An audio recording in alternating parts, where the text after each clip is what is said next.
Salut tout le monde, bienvenue sur la chaîne de l'Alpha, moi c'est Camille et aujourd'hui on se retrouve pour une nouvelle vidéo. Aujourd'hui on se retrouve pour une vidéo Q&A sur le concours Sésame et pour réussir l'entrée à l'ESSEC.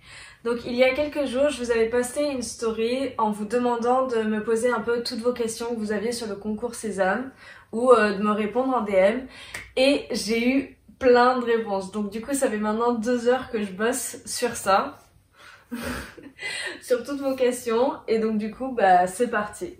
Alors la petite Clémence m'a demandé « Hello, moi j'ai une question, ça veut dire quoi BBA ?» En fait c'est une fille de ma promo donc voilà. Donc BBA pour ceux qui savent pas au cas où ça veut dire Bachelor of Business and Administration. Donc c'est un cursus assez global qui se fait en 4 ans. Et si vous voulez savoir ce que j'en ai pensé, je vous mettrai le lien en haut pour ma vidéo que j'ai tournée sur ma première année à l'ESSEC. Et bien évidemment, mes DM vous sont ouverts sur Insta, donc mon Insta c'est alpha.camille, K-M-I. Et n'hésitez pas à m'envoyer des questions. En général, je vous réponds soit de suite à jusqu'à une semaine. Parce que des fois, je suis en plein partiel, genre j'ai vraiment trop taf et du coup, vous me posez des questions et je suis en mode bon, je vais te répondre de la meilleure manière possible. Donc du coup, je vais peut-être attendre quelques jours. Déjà, je vais vous présenter le concours Sésame. Donc il faut savoir que moi, quand je vais passer le concours Sésame, c'était quelque chose de totalement indépendant et pas intégré à Parcoursup. Donc c'est que depuis cette année que c'est intégré à Parcoursup.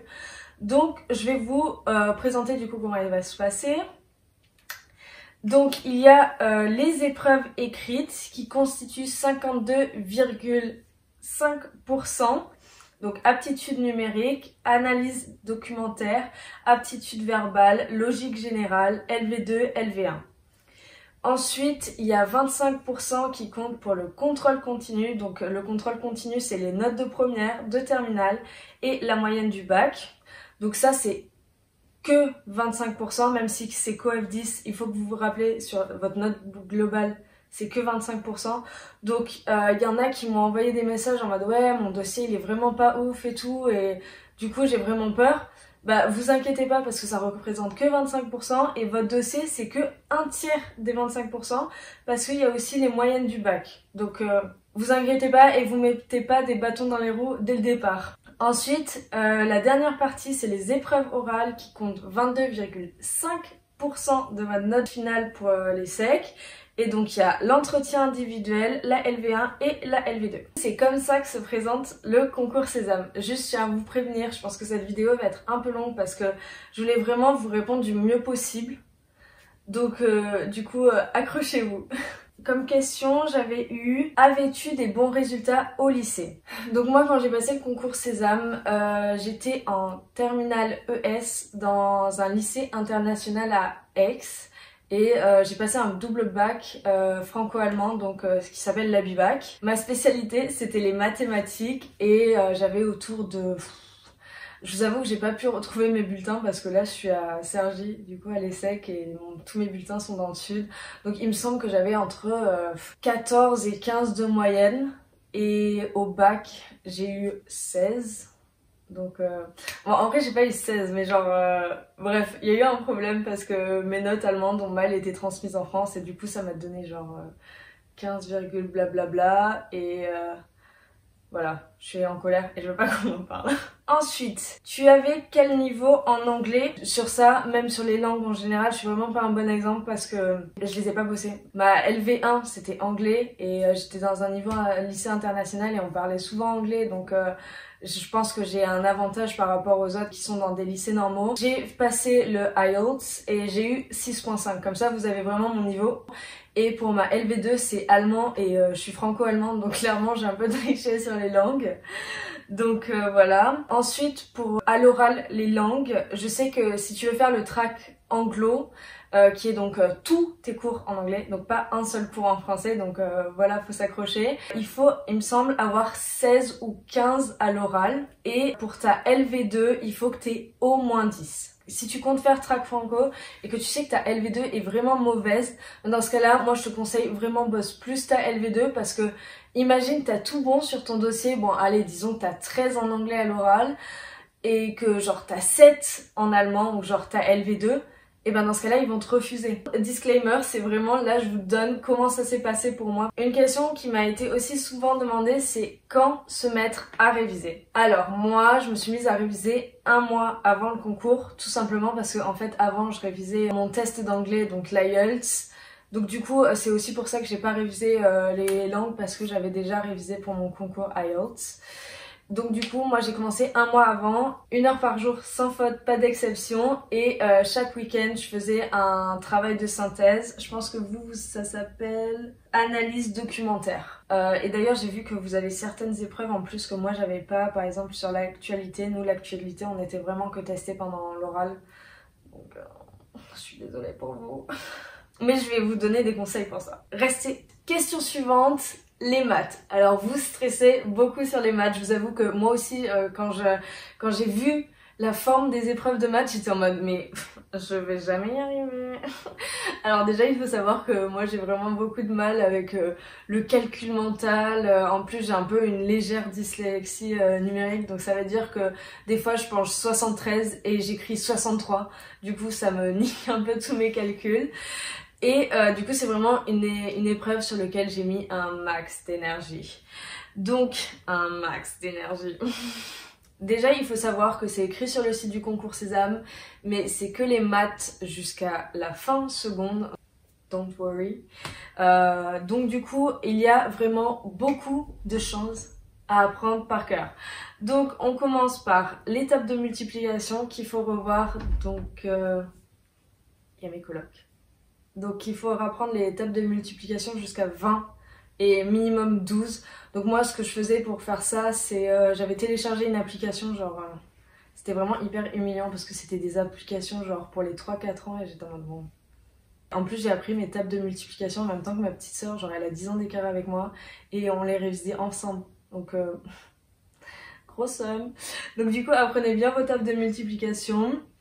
Il faut savoir vos carrés jusqu'à 20. Vos cubes jusqu'à 10. Il faut savoir calculer les aires du rectangle, du carré, du triangle, du cercle, enfin plein de trucs hyper chiants. C'est pas fini, restez avec moi. Ensuite, il faut connaître les nombres rationnels. Donc c'est tout ce qui est fraction. Par exemple, 1 tiers, bah, c'est égal à 0,33. 2 tiers, 0,66. Donc ça c'est vraiment des choses qu'il faut savoir par cœur. Donc c'est tous les chiffres que tu peux écrire que sous forme de fraction. Il faut savoir les nombres premiers, donc c'est ceux qui sont divisibles par eux-mêmes et par 1. Les identités remarquables, a carré plus b carré est égal. Compléter. Ensuite il faut savoir les puissances, genre a puissance moins 1 est égal à 1 sur a. Et il faut savoir les fractions, les pourcentages, genre par exemple tu perds 30%, c'est tu multiplies le chiffre par 0,70. Donc plein de choses comme ça. Ensuite, pour les conseils, c'est si vous n'arrivez pas à trouver la réponse, il faut essayer de résoudre la question en testant les réponses proposées. Donc d'abord tu prends toutes les réponses, tu les classes en ordre croissant et tu testes les 2 réponses du milieu. Et ensuite si tu vois que genre la réponse bah, elle est au-dessus, bah, dans ce cas là tu testes celle d'au-dessus, et si elle est en dessous, bah, tu testes celle d'en dessous. Ensuite tu peux utiliser la méthode des nombres entiers. Donc par exemple si une question demande ok il a quel âge, et parmi les réponses il y a genre 17,5, bah, tu peux éliminer cette question. Donc ça c'est la méthode des nombres entiers. Donc tout ce qui est être humain, objet, somme d'argent, elles sont souvent entières. Ensuite la méthode des critères de divisibilité, donc c'est-à-dire faut connaître tout, savoir calculer, genre par exemple tu sais que 12 c'est divisible par 2 parce que c'est un nombre pair, enfin des choses comme ça. Donc ça c'est tout pour les maths, Ensuite pour la logique, il faut savoir l'alphabet, et moi en général je commençais l'épreuve et j'écrivais l'alphabet et ensuite la correspondance des chiffres 1, 2, 3, 4 et aussi un 1, 2, 3, 4 en partant du bas. Et ce qui est vraiment important sur les épreuves de logique, c'est de faire énormément d'exercices. Donc j'ai vu que le concours Sésame, ils ont une application, mais que vous avez encore plus d'exercices à partir du moment où vous prouvez que vous êtes vraiment inscrit sur Parcoursup. Donc franchement, il y a plein de méthodes gratuites et aussi tous mes conseils qui vont vous permettre de réussir. Donc genre utilisez-le un max. Personnellement, j'ai acheté 3 livres. Donc je vous conseille de pas tous les acheter en même temps parce qu'il y en a qui dépendent de si vous êtes admissible ou pas. Donc le premier livre à acheter, c'est la Bible du concours Sésame. Je vous mettrai ici l'édition de 2020 et c'est vraiment un life saver. Là, la plupart des conseils que j'ai, c'est des fiches que j'avais fait à partir de ce livre. Déjà, moi, je vous ai donné beaucoup de conseils, mais genre, la Bible, elle vous donne genre 4 fois plus de conseils. On dirait un témoin de Jéhovah. Croyez en ma religion, achetez ma Bible. Vraiment, s'il y a un livre que vous devez acheter, c'est vraiment celui-ci. Ensuite, pour la synthèse, ça, on me l'avait filé, donc c'est pour ça que... Genre je l'avais mais je pense pas que j'aurais nécessairement à acheter. Et puis en plus vous, j'ai pas l'impression que ce soit uniquement une synthèse parce que vous avez aussi une question, enfin une réflexion à faire. Donc j'avais acheté la Bible de la synthèse. Et pour les oraux, j'avais acheté la Bible des entretiens. Donc du coup c'est pour ça, la Bible des entretiens, attendez d'être admissible pour l'acheter. Pour l'épreuve de synthèse, donc vous avez une question d'actualité. Donc j'ai fait quelques questions qui proposaient sur le site internet parce que du coup c'est une épreuve que moi j'ai pas eu. Par exemple j'ai une question sur l'ONU. Donc du coup ce que j'en déduis c'est qu'il faudrait apprendre à peu près genre l'organisation de toutes les institutions genre hyper connues. Donc l'ONU, l'Europe, je sais pas, peut-être les États-Unis. Enfin au moins savoir leur système judiciaire, dans le sens le Sénat, le Parlement, enfin des choses législatives, exécutives et tout. Les grandes lignes. Ensuite pour l'actualité, moi ce que j'avais fait c'est j'avais installé Le Monde et d'ailleurs j'ai vu qu'il y avait des questions qui se basaient du coup sur des articles du Monde et ce qui est assez bien c'est que chaque matin ils te font un article 1 minute en bref et il y a toutes les actualités qu'il faut retenir de la journée. Donc si vous prenez genre tous les matins pendant ton petit déj au lieu de regarder je sais pas ta vidéo YouTube d'Alpha Camille, je me sacrifie, va regarder le 1 minute du Monde. Dernier point, si vous tombez sur une actualité que vous connaissez pas, genre stressez pas, il y a plein de moyens de déduire la réponse. Ensuite sinon acheter des livres de culture générale. Il y a des gens qui m'ont demandé prépa ou pas prépa. Comment tu t'es préparé? Est-ce que tu as préféré le faire seul ou t'es allé en prépa?